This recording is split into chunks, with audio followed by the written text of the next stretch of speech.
کچھ جمعے کے خطبوں کے بارے میں سوالات ہیں کہ آیا جمعے کا خطبہ اردو میں دیا جا سکتا ہے یا نہیں۔ خطبہ دینے کا مقصد ہے کہ مسلمان اپنے دینی مسائل اور دین کے مقاصد سے آگاہی حاصل کریں۔ خطبہ عربی میں ہوتا ہے اور ہمارے ملک میں اکثریت لوگوں کی عربی بالکل نہیں جانتی، چنانچہ اکثریت اس کی غرض و غایت ہی نہیں سمجھتی۔ ہم آپ سے تعاون کا مستقل ارادہ رکھتے ہیں تاہم ہم کو مزید دینی مسائل سمجھنے میں حاصل ہو تاکہ ہم کو مزید دینی مسائل سمجھنے میں آسانی حاصل ہو،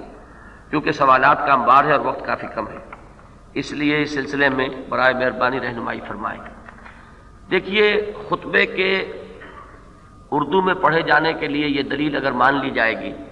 تو پھر نماز کو اردو میں پڑھنے کے لیے بھی اگلا قدم اٹھے گا کہ دلیل پھر وہ وہاں پر بھی چلے گی۔ اس کے برعکس میں یہ سمجھتا ہوں کہ اس دلیل کو آپ ریورس ڈائریکشن میں لیں۔ وہ یہ ہے کہ جس طرح نماز ہم عربی میں پڑھتے ہیں اور ہماری کوشش ہونی چاہیے کہ زیادہ سے زیادہ لوگوں کو ایجوکیٹ کریں کہ وہ نماز کا مفہوم جانتے ہوں، اسی طریقے سے خطبہ بھی عربی میں ہو،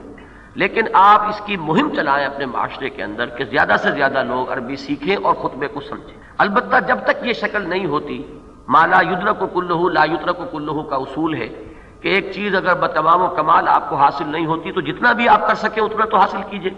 اس کے لیے یہ تلافی جو ہو رہی ہے اس وقت کہ کچھ لوگ جو ہیں وہ تقاریر کرتے ہیں اردو کے اندر تاکہ یہ کہ اس کو مفہوم کو لوگ سمجھ لیں، وہ مقصد اس سے پورا ہو جائے، خطبہ جو مسنونہ ہے وہ عربی میں پڑھ لیا جائے۔ اکثر و بیشتر ہمارے ہاں اسی پر عمل ہو رہا ہے۔ اہل حدیث حضرات جو ہیں انہوں نے ایک دوسری شکل اختیار کی ہے کہ خطبے ہی میں وہ کچھ اردو میں بھی بیان کرتے ہیں اور کچھ مسنون جو الفاظ ہیں وہ عربی زبان میں بھی، شروع میں بھی اور دوسرے خطبے میں بھی۔ تو میرے نزدیک یہ دونوں چیزیں اجتہادات پر مبنی ہیں اور اسی لیے ہیں کہ خطبے کا اصل مقصد حاصل نہیں ہوتا جب تک کہ لوگوں کو ان کی زبان میں کچھ سمجھایا نہ جائے۔ ایک اجتہاد یہ ہوا کہ خطبہ مسنونہ وہ تو عربی میں پڑھو تاکہ اس کا ایک تقدس اور اس کے ساتھ مسلمانوں کا ایک جذباتی لگاؤ جو ہے وہ برقرار رہے۔ باقی یہ ہے کہ اس کی جو کمی رہ رہی ہے اس کی اردو تقریر کے ذریعے سے تلافی کر دو۔ ایک اس کے اندر اجتہاد یہ ہوا کہ نہیں، خطبے ہی کے اندر